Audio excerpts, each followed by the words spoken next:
Cela fait maintenant plus d'1 an que le télescope James Webb, dont la construction aura pris plus de 20 ans, a été lancé. Et, au cours d'un laps de temps relativement bref, ce matériel ultramoderne, et le plus perfectionné de l'histoire, a déjà permis de nombreuses découvertes. En observant l'univers dans l'infrarouge, James Webb nous permet de voir des choses qu'aucun autre télescope n'avait jamais montrées auparavant. L'objectif principal de cet incroyable appareil est d'étudier la formation des galaxies et des étoiles qui sont apparues dans l'univers primordial. Par exemple, observons la pouponnière d'étoiles la plus proche de nous. C'est une région de l'espace où naissent de nouveaux astres. La NASA a partagé ce cliché saisi par le télescope, qui nous montre une petite région de formation d'étoiles. Si vous regardez attentivement l'image, vous apercevrez les jets de matière produits par les étoiles naissantes. Autour d'eux, des nuages de poussière cosmique de différentes couleurs se mêlent les uns aux autres. C'est une vue fascinante. La poussière rouge est constituée de molécules d'hydrogène. On peut également remarquer que certaines étoiles présentent quelque chose de semblable à des ombres. Celles-ci indiquent la création de ce qui deviendra plus tard des planètes. À première vue, l'image peut sembler très chaotique. Mais les astronomes affirment qu'il s'agit là d'une pouponnière d'étoiles relativement petite et tranquille par rapport à certaines autres. De nombreuses jeunes étoiles sont de taille similaire à notre Soleil, ou un peu plus petites. La photo elle-même a été prise à l'aide de la caméra proche infrarouge de James Webb. C'est la caméra principale du satellite, capable de prendre des photos du cosmos dans 2 différentes gammes d'infrarouge. Une autre incroyable découverte faite par le télescope James Webb est celle de molécules de fumée dans une galaxie très lointaine. C'est la première fois que de telles molécules sont découvertes aussi loin de notre planète. La galaxie en question se situe à 12,3 milliards d'années-lumière de la Terre. Elle s'est probablement formée environ 1,5 milliard d'années après le Big Bang. Malgré l'immense distance entre cette galaxie et notre planète, les scientifiques sont parvenus à détecter des composés chimiques habituellement présents dans la suie ou dans la fumée. Et cette découverte n'est pas des moindres, car elle a repoussé le record de détection de telles molécules complexes d'environ 1 milliard d'années. Cette étude a également confirmé l'incroyable potentiel de l'équipement spatial le plus avancé de notre époque. En effet, il est parvenu à faciliter cette découverte en dépit du fait que le spectromètre nécessaire aux mesures ait été endommagé suite à une dégradation aussi soudaine que surprenante. Le télescope James Webb a également contribué à notre compréhension des exoplanètes. Il s'agit de ces planètes qui orbitent autour d'étoiles autres que notre propre Soleil. C'est au début de l'année 2023 que l'Observatoire spatial a repéré sa première exoplanète, LHS 475b. Elle se situe à 41 années-lumière de la Terre et a à peu près la même taille que notre planète. Selon la NASA, James Webb serait à l'heure actuelle le seul télescope en service permettant de catégoriser l'atmosphère d'exoplanètes d'une telle taille. L'équipe de chercheurs à l'origine de cette découverte estime que ces résultats ne font que souligner la précision du télescope. Ils espèrent qu'il nous aidera à localiser de nombreuses autres exoplanètes rocheuses que nous pourrions être en mesure de coloniser dans le futur. Même si, à première vue, il peut sembler que l'univers soit assez vide, c'est en réalité un endroit très animé. Et James Webb dispose de tous les instruments nécessaires pour observer l'incroyable variété d'événements cosmiques qui s'y déroulent. Regardez simplement cette photographie de WR124. C'est une étoile à l'aube de sa propre destruction. Sur cette photo, l'étoile est sur le point de se transformer en supernova. Cela se produit lorsqu'un astre épuise tout son carburant et implose à la fin de son cycle de vie, libérant un immense nuage de poussière spatiale et de gaz ardent dans l'espace. L'étoile saisie par le télescope est une étoile dite de Wolf-Rayet. Il s'agit de la période de la vie d'une étoile où elle perd ses couches externes avant de devenir une supernova. Une autre chose étonnante découverte par James Webb est un hybride d'étoiles et de planètes qui présente des nuages très bizarres. Ce corps étrange est en réalité une naine brune, baptisée VHS 1256b. Ces dernières sont plus grandes que des planètes, mais trop petites pour être considérées comme des étoiles. Elles émettent une lumière qui leur est propre et sont assez chaudes. Mais leur masse n'est tout simplement pas suffisante pour produire la fusion de l'hydrogène en hélium, comme le font les étoiles à part entière. Les corps célestes de ce type ne sont pas réellement bruns. Ils se déclinent dans une large gamme de couleurs, mais celles-ci sont essentiellement invisibles à l'œil humain. Ce que nous pouvons voir, c'est la lumière qu'ils émettent, et pour nous, Elle semble être de couleur orange foncé ou magenta. La naine brune, découverte par James Webb, représente presque 20 fois la taille de Jupiter. Elle orbite autour de 2 naines rouges, et pour accomplir cette orbite, elle a besoin d'un peu plus de 10 000 ans. Les astronomes ont découvert cette exoplanète singulière en 2016. Mais à ce moment-là, ils ne l'ont pas considérée comme une naine brune, et, par conséquent, étaient incapables d'expliquer sa mystérieuse lueur rougeâtre. Maintenant, grâce au télescope, ils connaissent l'origine de cet objet spatial. Enfin bref, revenons à ces nuages. Comme vous le savez, les nuages sur Terre sont composés de vapeur d'eau. Mais ceux de la naine brune sont bien différents. Ils semblent être faits de sable. Il a beau ressembler au sable de notre bonne vieille Terre, mais ce n'est en fait pas le cas. Ces nuages sont constitués de minuscules particules de silicate. Une autre découverte récente concerne plusieurs grandes galaxies que les scientifiques pensent être nées peu de temps après le Big Bang. Elles n'étaient pas censées se trouver là, et personne ne s'attendait à les découvrir. Mais le télescope spatial James Webb, lui, les a repérées. Ces galaxies, aussi massives que notre Voie lactée natale, sont pleines d'étoiles matures rougeoyantes. Les astronomes ont analysé la lumière qui en provenait et ont estimé leur âge 5 à 700 millions d'années après le Big Bang. Cela signifie qu'elles sont apparues alors que notre univers était encore très jeune, pratiquement un bébé. Mais le plus étrange dans ces galaxies, c'est leur taille colossale et l'âge des étoiles qui y résident. Les données collectées par le télescope ne correspondent pas à notre conception préalable de l'univers et de son évolution première. Elles ne correspondent pas non plus aux observations précédemment effectuées par le télescope Hubble. Et ici, James Webb a photographié une zone reculée de l'espace avec un niveau de détail inégalé. Cette région est connue sous le nom d'amas de Pandore. Sur l'image, on peut observer 3 énormes amas galactiques qui se rassemblent pour former un superamas. La masse combinée de ceux-ci gît comme une puissante lentille gravitationnelle. Et grâce à cet effet naturel de grossissement, les scientifiques peuvent observer d'autres galaxies de la région. Les astronomes affirment que ces images les plus récentes de l'amas de Pandore sont les plus détaillées qu'ils aient jamais vues. James Webb a également réussi à repérer des milliers de jeunes étoiles encore jamais observées auparavant, dans la nébuleuse de la Tarentule. Cette formation cosmique doit son nom aux filaments de poussière repérés tout autour dans des clichés précédents. C'est la plus grande région de formation d'étoiles du groupe local, lequel comprend les galaxies les plus proches de la Voie lactée. Les images du télescope James Webb nous ont considérablement éclairés sur la composition de cette nébuleuse. Il y a également détecté des proto-étoiles, de très jeunes astres en train de gagner en masse. Les astronomes s'attendent à ce que ces proto-étoiles finissent par se former tout à fait, façonnant encore davantage la nébuleuse. Parmi les autres découvertes effectuées par le télescope James Webb, on compte la naissance de 50 étoiles lointaines. Certaines d'entre elles présentent des disques protoplanétaires qui pourraient plus tard former des systèmes solaires à plusieurs années-lumière de notre propre système. Voici une autre photographie de James Webb. On peut y voir un trou noir supermassif, d'une masse équivalente à celle de 9 milliards de soleils. Il est si ancien et si proprement gigantesque que les scientifiques ont bien du mal à expliquer son existence. Les astronomes ont également découvert un anneau lointain de poussière, de roches et de gaz qui contient un composé chimique appelé méthylium. Il est connu comme l'un des blocs de construction de la vie à l'échelle moléculaire, et on le retrouve dans la plupart des matières organiques de notre planète. James Webb a également aidé les chercheurs à observer de puissantes tempêtes de sable sur une planète située à 378 000 milliards de kilomètres de distance. Les astronomes étaient ravis de découvrir ce véritable coffre au trésor, rempli de nombreuses particules de sable microscopiques. Et maintenant, observez ceci. Vous reconnaissez cette image? Il s'agit des piliers de la création. Mais ce nouvel angle nous montre à quel point cette région poussiéreuse est véritablement étoilée.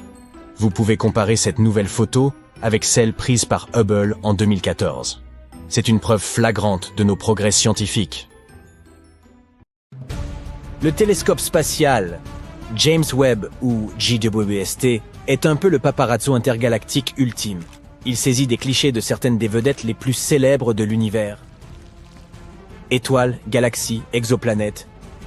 Quoi que l'on désire, le télescope spatial James Webb le prend en photo. Alors, si tu es un fan des célébrités cosmiques, jetons un coup d'œil à quelques-unes des plus belles photos d'étoiles. La nébuleuse de la Carène. L'image de la nébuleuse portant le nom charmant de Carina a été publiée le 12 juillet. Le télescope a capturé une magnifique vue de cette nébuleuse, située à environ 7500 années-lumière de la Terre. Surnommée les falaises cosmiques, il s'agit en fait d'un foyer de jeunes étoiles, dont certaines sont plusieurs fois plus grandes que notre Soleil. La nébuleuse de la Carène est un véritable spectacle céleste situé dans la constellation australe de la Carène. Elle est proprement énorme, avec environ 260 années-lumière de diamètre. Les étoiles massives de cette nébuleuse sont si brillantes et si chaudes qu'elles créent un nuage incandescent de gaz et de poussière autour d'elles.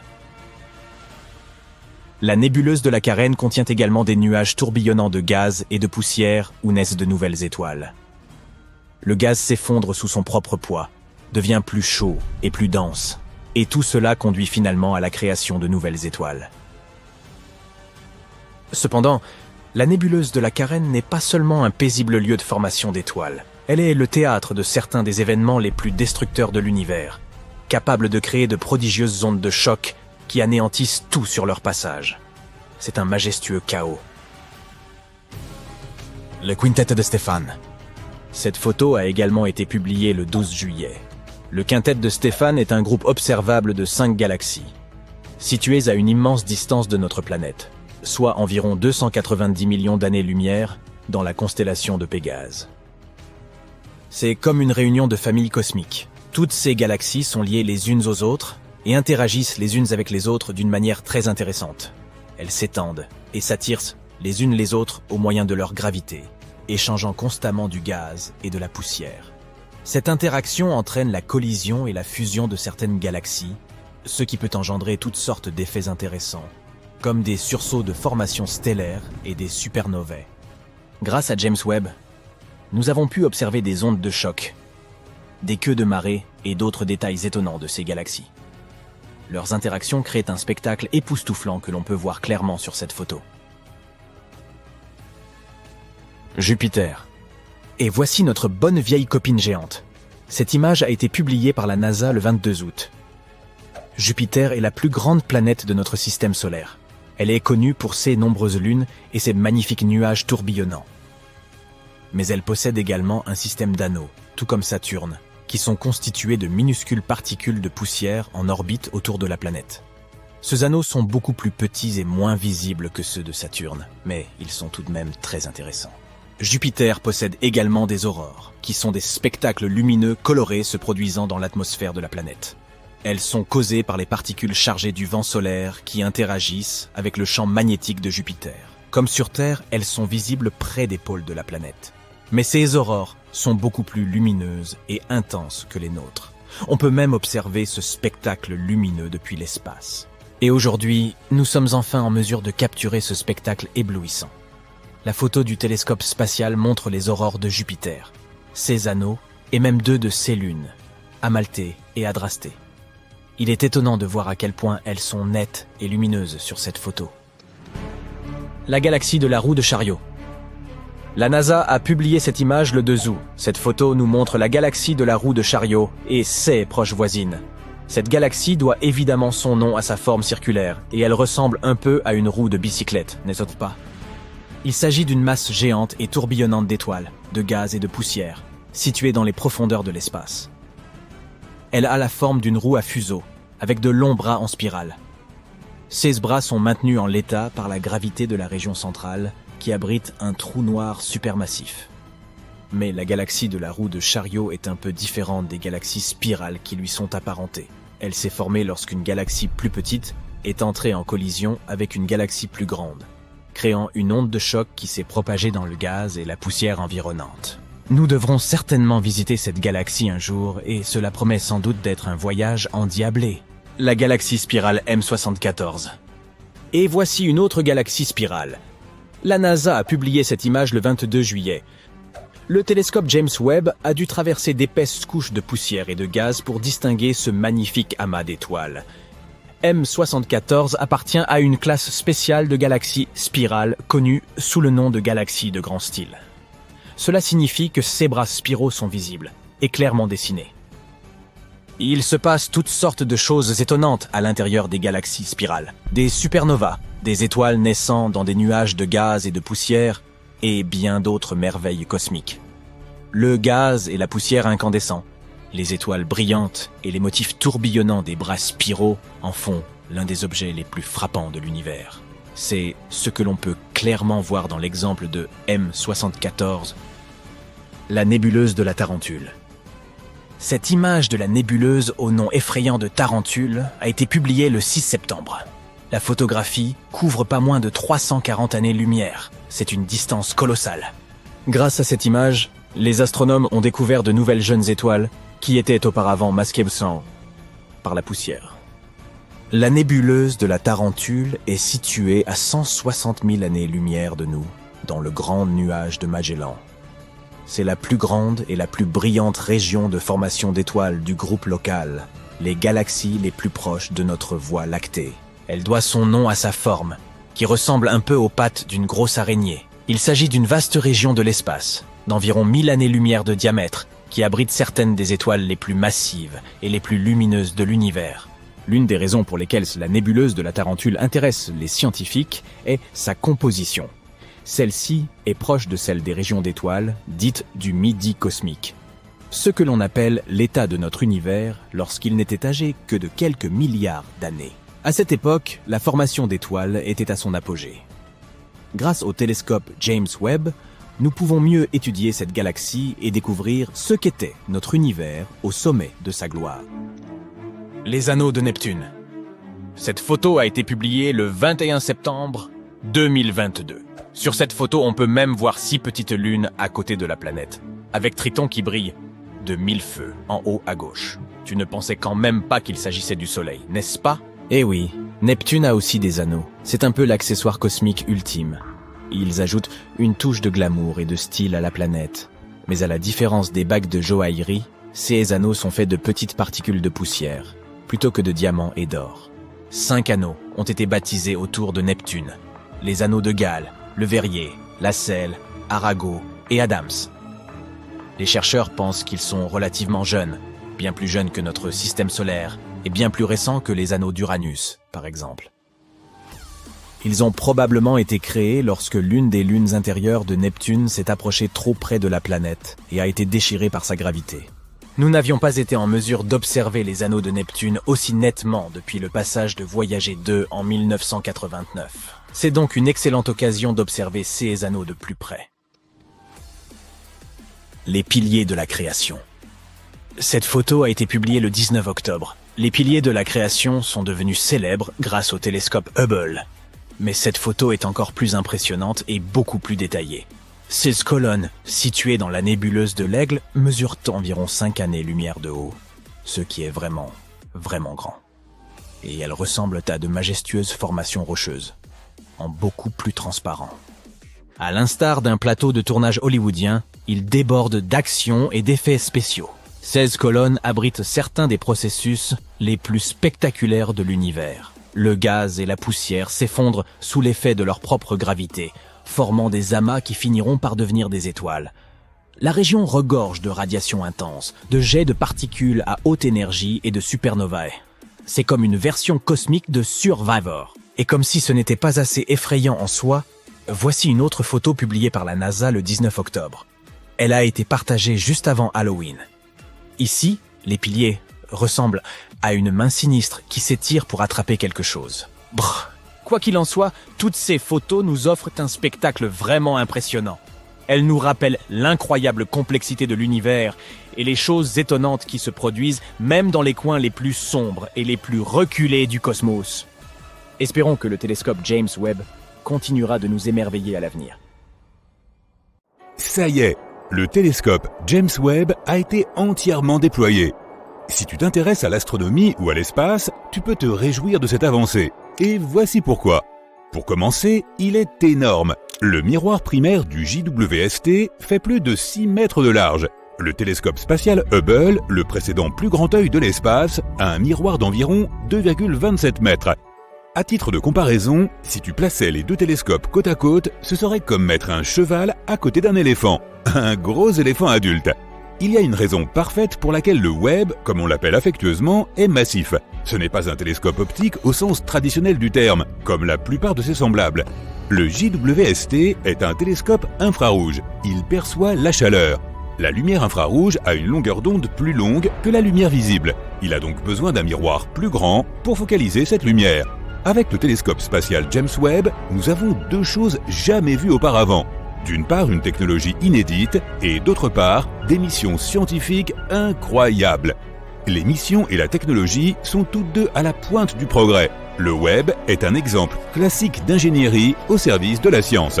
Grâce à sa plus grande capacité de collecte lumineuse, le télescope spatial James Webb pourra capter des images de choses que nous n'avons jamais pu voir auparavant, mais que nous avons toujours voulu voir. Des choses comme les exoplanètes, les premières galaxies de l'univers, et des étoiles et des planètes se formant à l'intérieur de nébuleuses. Sans compter qu'il y aura aussi sans doute beaucoup de surprises. Le télescope spatial James Webb a plusieurs trucs technologiques dans sa manche, qui promettent de déboucher sur les plus grandes découvertes scientifiques.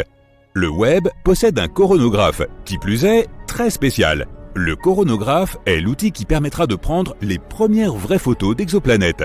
Le coronographe bloque la lumière vive et ponctuelle des étoiles dont nous savons déjà qu'elles ont des planètes en orbite autour d'elles.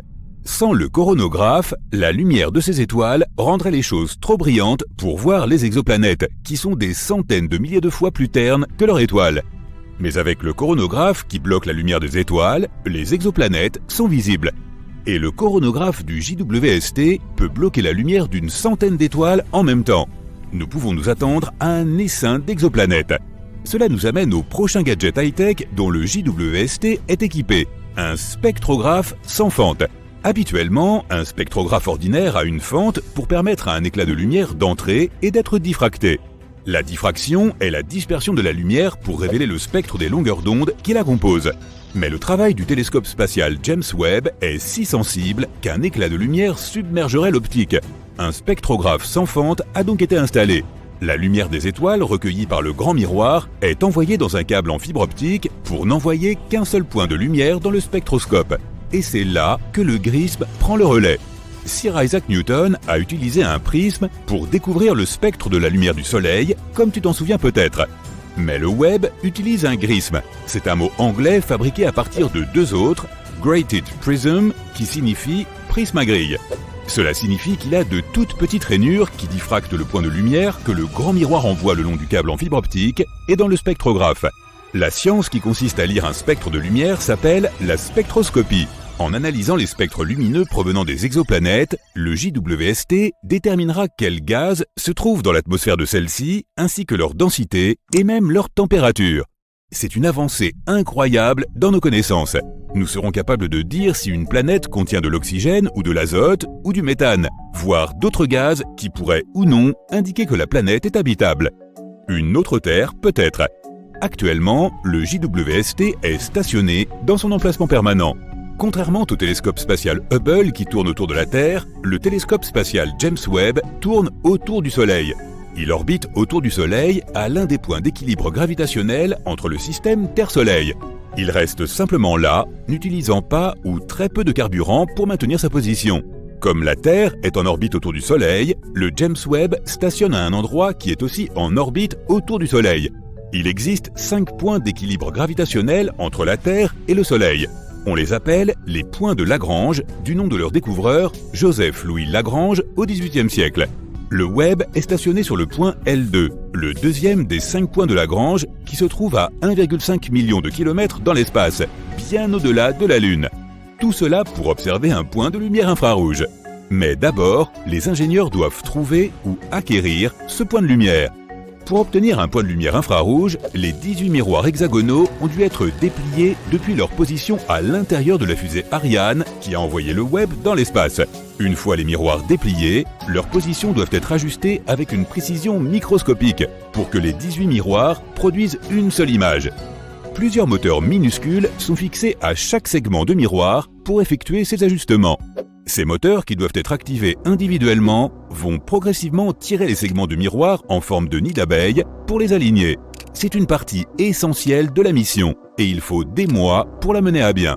Pour aligner les miroirs, afin de produire un seul point lumineux, le télescope spatial James Webb ne doit pas être secoué. Il doit être maintenu absolument immobile. Et cela nécessite deux autres technologies de pointe, le pare-soleil et le refroidisseur cryogénique. Dans l'espace, la lumière directe du Soleil est très chaude et l'ombre est très froide. C'est pourquoi le télescope spatial James Webb a apporté son propre pare-soleil de haute technologie qui est énorme puisqu'il est aussi grand qu'un court de tennis. Composé de 5 couches individuelles de film Kapton d'1 mm d'épaisseur seulement, chaque couche du pare-soleil a dû être déployée individuellement à distance à l'aide d'un système de 8 moteurs et 139 actionneurs comprenant des milliers de pièces. Le but du pare-soleil est d'aider le JWST à rester froid. Plus il est froid, mieux c'est. Quant au refroidisseur cryogénique, il sert à le rendre encore plus froid. La température peut être mesurée de 3 façons différentes. En degrés Fahrenheit, où l'eau gèle à 32 degrés et bout à 212. En degrés Celsius, où l'eau gèle à 0 degrés et bout à 100 degrés. Mais aucun de ces thermomètres n'a de point de départ. Au XIXe siècle, Lord Kelvin a donc imaginé une troisième échelle de température, l'échelle Kelvin, qui commence au zéro absolu, la température la plus froide possible. Le refroidisseur cryogénique embarqué refroidira le JWST à seulement 7 degrés Kelvin, soit 7 degrés au-dessus du zéro absolu. À cette température, pratiquement toute la chaleur des moteurs sera éliminée et le télescope pourra se focaliser sur la lumière d'un seul point sans qu'aucun bruit, autrement dit mouvement, n'interfère avec la qualité de l'image. Enfin, après que toute cette incroyable technologie ait été mise en fonctionnement à distance et comme prévu, nous sommes presque prêts à observer les images infrarouges du miroir géant multisegmenté dont dispose le télescope spatial James Webb. Presque prêt.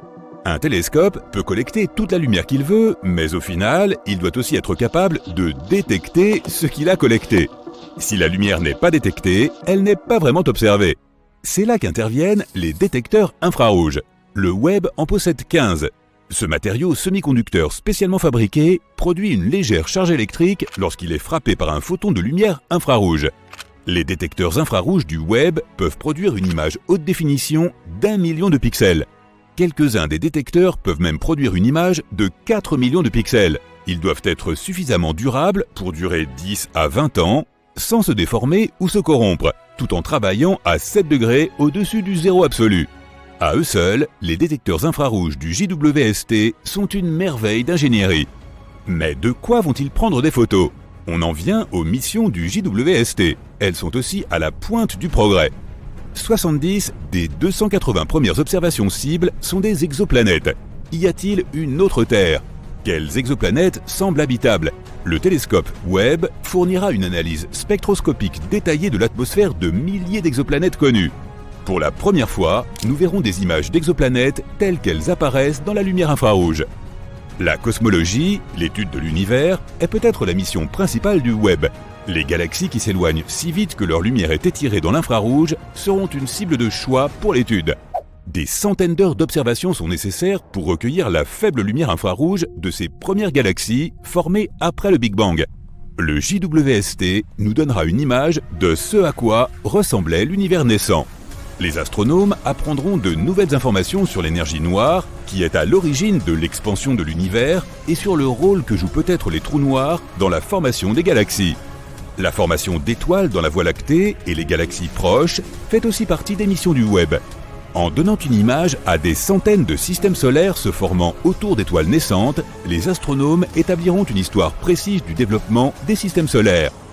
Désormais, les faits remplaceront la théorie et un grand pas en avant sera fait dans notre compréhension de l'espace. Le télescope spatial James Webb est un projet audacieux qui marquera un jalon important dans l'histoire de la science.